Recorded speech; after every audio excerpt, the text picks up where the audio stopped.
6, 5, 4, 3, 2, 1.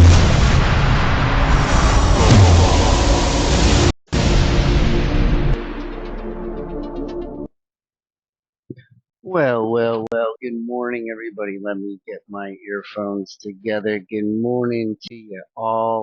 Happy Monday post-holiday weekend. Yes, sirree. I am in a camper. I am still in the camper, a new position. I'm in the back now. And, hi, Ezra. Hi. You're waving over there, cutie. So good morning to everybody. Good morning to you. Jay, do you got that picture of me over the bridge? I'll just share with you guys a little. We were driving back from the Outer Banks, and we got about a 6-hour trip here. And I was trying to take a picture out the window to show you a little bit of the scene. We had that little bit of that tropical. There it is, right there. There it is. Little beautiful day that we have down here. But we are on our way back home. Been down here since Wednesday. So just we had a great time and welcome everybody. Today's topic, I kind of created I was doing some reading and some videos, so I'm gonna title it right now, The Process of Elimination. The Process of Elimination. And I was doing a lot of reflecting while I was down here at the beach of kind of like our mindset and what that looks like. So, good morning, everybody. My name is Coach Brock Zevan, life coach, business coach, real estate coach, and a DAD. Shout out to Heather. I think Heather, you got a listing. Was that it? Did I hear that? You got a listing. Congratulations to you. My first one. There you go. I love it. I heard Jackie was you and Jackie working together, helping on that one. So congratulations to you on that. I love hearing that type of stuff. So good stuff on that. If you had a win over the weekend, put it in the chat. Put it in the chat if you had a win over the weekend. Been blessed and fortunate. We put 300 contract this past weekend and picked up 2 new listings. One was a Ovation that I purchased in South Carolina, and another one that 2 in South Carolina actually. So awesome. All you did was you did the paperwork. Yeah, Heather was the great job. It's just nice having that cohesiveness, right? There's many times where sometimes agents on here, I'll just be like, hey, like Mike Kastner, him and I just got done talking. We're talking about the real estate market. He's like, what's going on? And I was just telling him a little bit about what I'm seeing and feeling. And you just it's different. We're coming in July. July is you start to see a slowdown because this is the only month that majority of the United States doesn't have school. So everybody's on vacations. So things just technically kind of slow down. And then when you deal with August, you got people going back to school. So you're in a 2-month little bit of a lull here. So you really got to grind it out, work through it. And that's some of the strategies and tactics that we're going to be doing down in Key West is to help people overcome that so you still can get deals and leads coming in. So let's jump into things. So good morning, everybody. Good morning to you. Happy Monday to you. Happy July 7th to you. We are literally 10 days away from the Success Summit. And as you can see, maybe on my arms here, little goosebumps here or there. I did a lot of reflecting on the beach of where things are going to be and what we got going on. But I'm very, very excited about it. I got the whole agenda mapped out. So all the speakers that are on here, just to let you know, I got the whole itinerary from literally when I land Wednesday or get on a plane sometime Wednesday morning to pretty much Saturday night is mapped out, planned out to the to every 15 minutes. So very detailed when it comes time for that because I cannot wait for this event for you guys to be able to see everything unfold. So let us get into our affirmation, as we say each and every morning. While we do that, please make sure, get to your mute button, unmute yourself, and on the count of 3, we will all say it together. So everybody unmute yourself so we can say it together. And 1, 2, and 3. Something good is going to happen to me. Something good is going to happen through me. I love it. Robin getting a little extra energy in there for Key West. So we had a little hiccup in the Success Summit for about 2 days, and Robin coming through in the clutch for me because we had some challenges, but she landed it. She sent me a text last night, so I want to give Robin a shout out. So thank you, Robin, so much for your help of getting that taken care of, and I'll be working on that later on today as well. So as you guys have to bear with me on these days because I'm trying to do everything on my cell phone. And so I want to read to you the message that I heard this morning is I share with you the process of elimination. Sometimes we go on vacation. How many of you put a 2 in the chat if you've heard this before? I need a vacation from my vacation. I need a vacation from my vacation. You ever say that, Diane? And and sometimes I find myself saying that, and I'm like, why the hell am I saying that? And for those of you who have ever been to the Outer Banks, just kind of like a side little bar here, the Outer Banks, it's different than what I'm used to of going to Myrtle Beach, Hilton Head. It's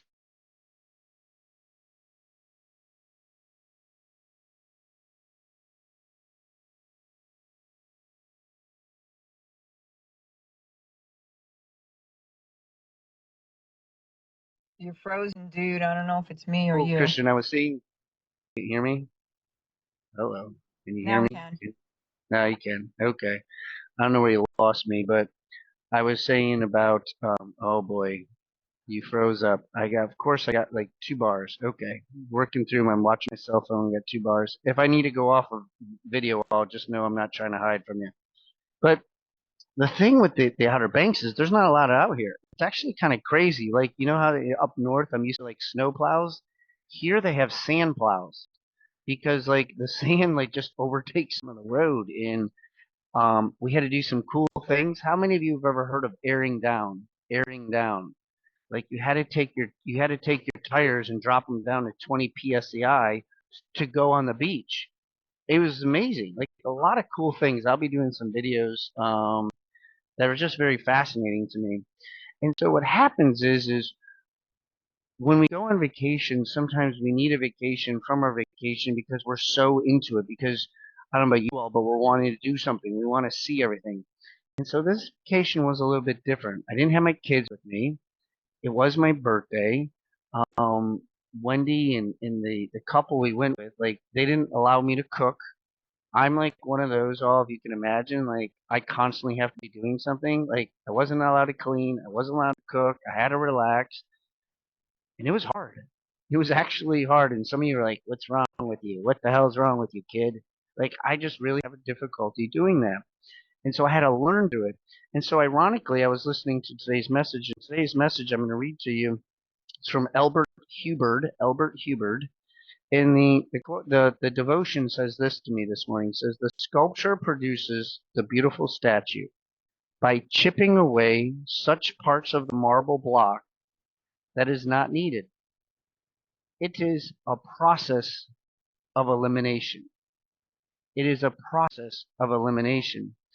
And as I was reading that, I underlined one of the lines here, and it says this, Michelle. It says, culture has taught us to look externally for solutions to our problems instead of internally. What is the next tool? What is the magic cure? And so as I shift into my notebooks here, I wrote down the following. I said, we are always looking for a quick fix. We're looking for that magic pill. We're looking for that special video. We're looking for that magic quote. We're looking for that instantaneous type of thing that's going to help us fix us to get us in the right position. Well, if I just do this, this will work out. And what happens is that's really not the case. What happens is I was studying this morning that there's three things that cause us to get ourselves into this state of mind where we call FOMO, the fear of missing out. We take our bodies and our mindset and it goes into a position that we get exhausted. How many of you have to have like 17 cups of coffee throughout the day? How many of you have to like, don't bother me until I have my first cup of coffee? Then we need some sort of energy drink. We need something that takes place inside of us. And we're always looking for that external right remedy. We're looking for that external thing to help us, the gratitude or whatever it might be. And we struggle through that, Kim. And so I wanted to go make sure. I wrote down this. We look for external remedies, not internal opportunities. I'm going to say that again. We look for external remedies, not internal opportunities. So when I was sitting and I was told not to cook, I had to go outside. And I went outside, John, and I just sat there. And I was just like, okay, what is your problem, Brock? Why can't you just sit here? Like, why can't you just relax? And there was something inside that I'm just so used to. I'm like constantly in movement. And so I wanted to, when I was doing it, guess what I did all? Guess what I grabbed, Jackie? I grabbed my cell phone. I grabbed my cell phone. And then I started looking around and I started people on walks. And guess what I started seeing them do, John, on their walk? They grab their cell phone. Their cell phone has been like attached to the hip. And I was just like, I have to do something with this cell phone to be able to kind of get to the root of what it is. So I started working on me internally to understand that. Well, as I was studying this morning, there's three things that I came about that is causing this to happen. Because I was like, well, what's the root of it? What was happening for it? And so, Denier, what I put on here is number one, as I wrote down, we carry so much. We carry much more now than we did 10 years ago, 20 years ago. If you think about I was thinking about my parents, like the decision making process that my parents were going through. Yes, there were some challenges, I'm not trying to give them any less, but we have resources and we have things coming into us at all given times. Our cell phones ringing, our Facebook's notifying us, our LinkedIn, our kids, all these things are taking shape inside of us. And so we have constantly have technology in front of us. I wrote, I'm like bouncing up in here as I try to read. We have, I said, parenting decisions constantly going through this. We have all this. What my dad taught me was this. I wrote this down. Simplicity. We complicate our life. We try to do so many things. I got to do this. I have to do this. Let me get this. Let me go here. Make sure my calendar is filled. And I'm a perfect person to do that. I'm constantly looking. Is my calendar full today? And this in the meaning that or the affirmation the devotion I shared this morning, the process of eliminating. So one of the things that I'm doing is I wrote down this. What can I remove from my life? What can I reduce from my life to live a more simpler life? One of the things I'm going to start to do is I'm going to put my phone in airport mode 1 hour a day. I'm going into airport mode 1 hour a day. And it's probably going to be in lunchtime because I wrote down that it's funny how in lunch we refuel our stomachs, right? Got to have lunch. But I'm not saying I need to refuel my mind. I do it from 10 p.m. to 10 a.m. Diane does it. Yeah. I mine goes in the sleep mode from 10 to 4:30, but I don't do airplane mode. And I did airplane mode on my birthday, and I did airplane mode on July 4th. Because how many of you go to your phone and all of a sudden you look at a notification or get a text messages and it changes like the whole demeanor of your day? It's like, oh shit, I just got this text message. Oh God. I had one happen to me. The appraisal went. I looked at my phone and I knew it. I looked at my phone, I think it was Saturday, and an appraisal came in and it was $9,000 less. And then when I clicked on the appraisal, I guess the lender also told my client. So then I had a text message from my client, a text message from my mother, and the email, all stating that the appraisal went. And so guess where my mind went?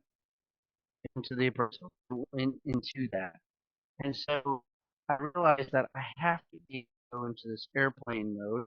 I go every day? No, not like I'm a preparer over before, but just being able to have a time period alone, being able to reflect and regroup. The second thing I wrote down is we are trying to do too much. We are trying to do, we do more in today's world that are non-producing activities than we've ever done before. What does that mean? Many times I tell real estate agents that you're doing 80% of the things that don't make you any money. I'm going to say that again because many of us today do 80% of the things we do not make us any money. We are putting out fires. We are trying to salvage an inspection. Maybe somebody's bitching, whining, and complaining about something. We are doing things more and more that don't make any money. And guess what the biggest complaint is that we have with real estate agents or entrepreneurs? Don't have enough money. I'm broke. I don't have money for my taxes. I'm living deal to deal. I'm living paycheck to paycheck. But we're doing so much. We're busy, but we're not doing things that earn us income. People, I forgot who I was talking to. Somebody in Florida. Oh, it was Rhonda. She's one of our coaching clients. And I told Rhonda, she's like, Brock, what can I do differently? She's like, I need to get some more deals. I said, well, you got to triple the number of conversations you have a day. I wish I could complicate it, but that's really what it is. We're not talking to enough people. My coach says all the time, hopefully you guys can hear me because I just noticed I only have one bar. Can you hear me all right? We're good still? Good. Thank you for the thumbs up. It is understanding that like we have to talk to more people. It was funny at the beach hall. I would talk to our neighbors to our left, our neighbors to the right. One of the guys been living down there for 20 some years. His name was Art. For those of you who know Wendy, you can ask Wendy about Art. Met Art, met his wife Diana. Then I went over and met this other couple, this young couple that they live in Solva or Saloon. I can't remember, but I meet those. I'm always constantly talking to people, understanding where they're from. I met a guy on the boat. We took a ferry yesterday. He's from Washington D.C. and we were talking about the traffic, and he's been there for 20 years. You just never know, Paul, when your next opportunity is going to come. But I do know this: that if you don't talk to them, you're not going to know. You don't have that opportunity. So I want you to focus on not focusing on so much. Once again, the process of elimination. Don't feel that you're missing out on something. It's going to be okay. Even though, for those of you, and I know I say this and this is not a good time to say it, but like, if you can't make it to the Success Summit, the world's not going to end. Okay? It's not going to end. But what I encourage you to do is find out the people who are going and call them the next week.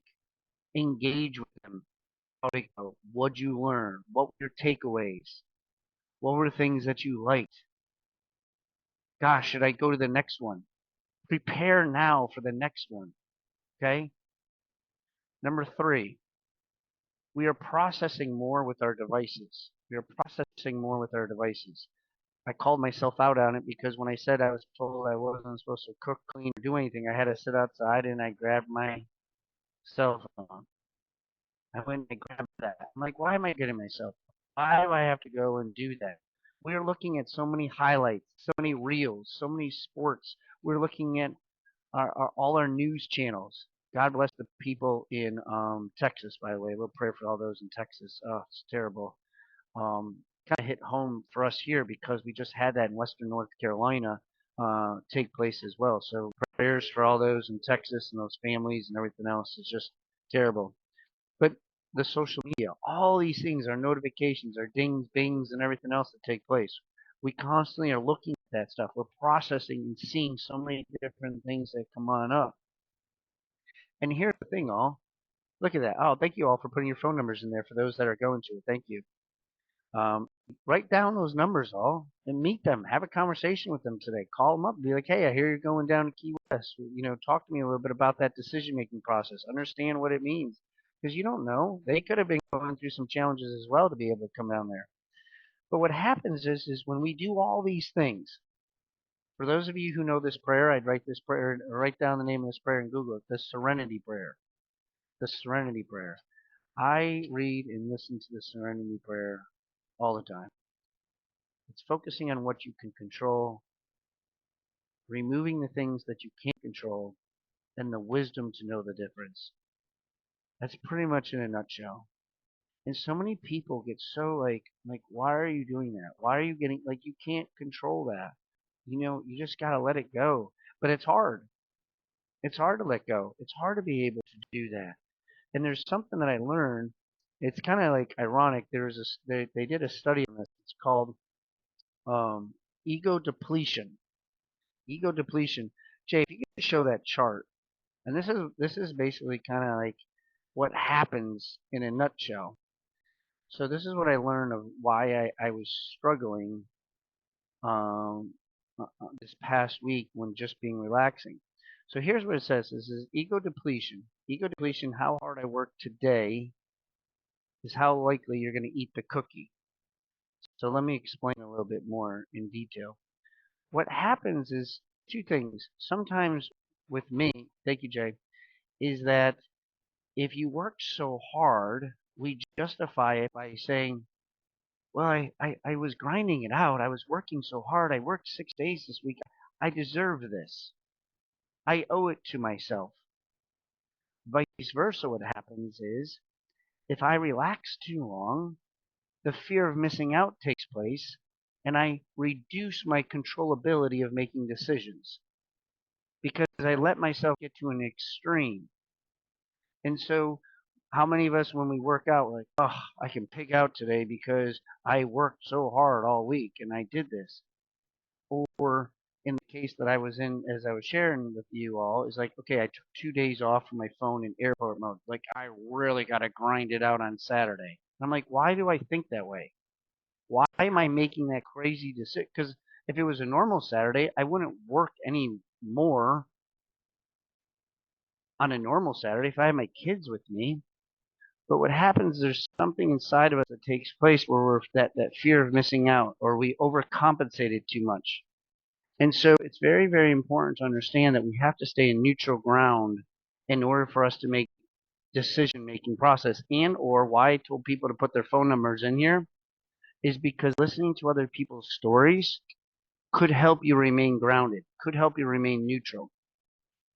Sometimes what takes place is we feel that we're alone, and nobody else is going through some of the stuff that we're going through. And so we have to understand that we are not alone and there's other people. That's why I always encourage people to reach out, have conversations with people.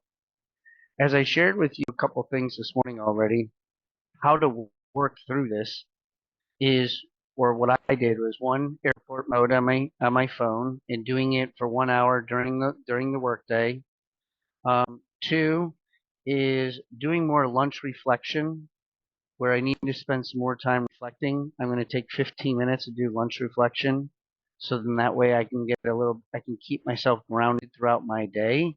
So when I eat lunch, I'm not going to have my cell phone with me. I'm just going to actually just relax and just absorb, just kind of absorb the day, what is taking place.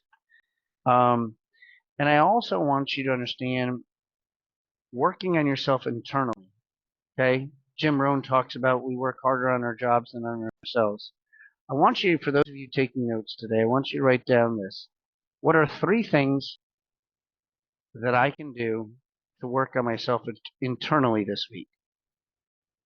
What are 3 things that I can do to work on myself internally this week? I remember when I was going through my drinking days, I would go to the church, and sometimes the church would be locked. And I would say to myself, all right, well, I'm just going to get back in my car. And what I've learned all is just as much with prayer you can do inside the church, you can do outside the church. And so there was a bench that was right outside the church, and I sat there and I did my prayers there instead. And I felt just as calm as if I was inside the church. It was in my head that told me that if I was outside the church, I couldn't pray. I couldn't do it. It's like, oh, you can't go inside the church. I'm like, wait a minute. Hold on a second. Why can't I can still do it out here? And so why I want you to work on 3 things internally on yourself is maybe there's something you're going through this past weekend. Maybe you realize something. Whatever that might look like, I want you to work on yourself internally. Now, For those of you who put your phone numbers on there, and maybe those of you who aren't going that you want to put your phone number on here, I'm going to encourage you to tell somebody else on this show those three things. I'm going to encourage you to tell somebody else your three things. Now, some of you might be like, oh shit, I don't want to do that. That sounds scary. That sounds vulnerable. That sounds like I'm opening up. That sounds like I might have to open up my demons. Or it might say, I'm not going to really tell you my three things. I'll just write down three things I think, but I'll keep the close ones inside of me and I won't say them really out loud because I don't want to be vulnerable. Then I want you to create two lists then. I want you to keep the three that you're willing to have a conversation with, and then three that's really deep down inside of you. And I'm going to challenge you to call me. I'm going to challenge you to reach out to me. I'm going to, Jay, could you put my cell phone number, or whoever has my cell phone number, you can put it in the chat. And I'm going to challenge you to text it to me, call me. Because I guarantee you, the three things that you have deep down dark inside, I've probably been there, done that. And that's what God gave me the gift of my life coaching. People are always like, what certificate did you have? Life. A lot of shit in my life took place and happened to me that I've had to overcome. Situations and challenges that I don't wish even upon my worst enemy. But you know what? God had a plan for me because that's how I'm able to help other people. That's my process of growing. That's my process of elimination. But there's some things on there that I don't deal with anymore because I eliminated from my life. Sometimes it's people that have to be eliminated from your life too. On the job certificate. Yeah, exactly, John. So, in conclusion, I know today might have not been my normal energized, crazy self as I'm swaying and bouncing and doing everything else under the sun. I want you to at least take away some homework that you can work on yourself. The biggest takeaway that I had for myself this past weekend was working on myself and being vulnerable, saying that I'm really not working on myself at the level that I need to because I'm so busy all the time. I say many times that you can't be disciplined in those that are what is it? You can't be disciplined in your conveniences. You can't be disciplined in your conveniences. You have to be disciplined in everything. And discipline right now with me spending alone time is hard. And I didn't realize it because I've never been in those positions because I've had kids all the time and I'm the only person that cooks, cleans, does laundry, does all that stuff. I've never had that when I went on vacation. So when I went on this vacation, not having the kids and having other people take care of me, I didn't know what to do. As weird as it sounds, but that was a learning opportunity for me to grow, to be like, okay, I need to work on spending time uncomfortable. How many of you do I tell you that's uncomfortable? Stay there. Work on that. So I'm coaching myself as I share this with you all of being uncomfortable. So with that being said, thank you all for putting your phone numbers on there. If you got something out of it today, today's National Chocolate Day. Today's national. You gotta get some chocolate all. Get some chocolate. Get some dark chocolate, milk chocolate, whatever chocolate you have. Put a 5 in the chat if you got something. One thing. Put a 5 in the chat if you got one thing today. Heather, what were you trying to show me there? Let's take a picture of something. Looks like a truck. It's chocolate. It's coffee chocolate. Oh, it's coffee chocolate. There you go. There you go. Well, thank you for the safe travel comments. I appreciate you all. Guys, I'm really looking forward to seeing a lot of you. Some of you I've never met before. I've only seen you here on Zoom. I'm looking forward to meeting you face to face. Guys, there's still time for those that want to be there. If you're still humming and pondering how you can get there, let me know. I still can help you. We still have 2 rooms available that Claudia told me, who's the person down in Key West, so we can make that happen. So everybody's saying congratulations to John. I don't know what happened to John. What happened to John? Thank you for showing up. John. Oh, a grandfather today. Oh, that's awesome, John. Congratulations on that. That is so cool. Congratulations to you on that. Guys, I appreciate everybody being on here. Thank you guys so much. Remember, you have my cell phone for anybody that would like to reach out to me. You can send me your text. Share with people your three things that you want to work on yourself with this week. I love hearing it. Love seeing it. I appreciate y'all. God bless you, and I'll catch up with you all tomorrow morning at 8:15 with good old Chad Free. All are welcome to come back, and looking forward to seeing you all in Key West. All right, all. See ya.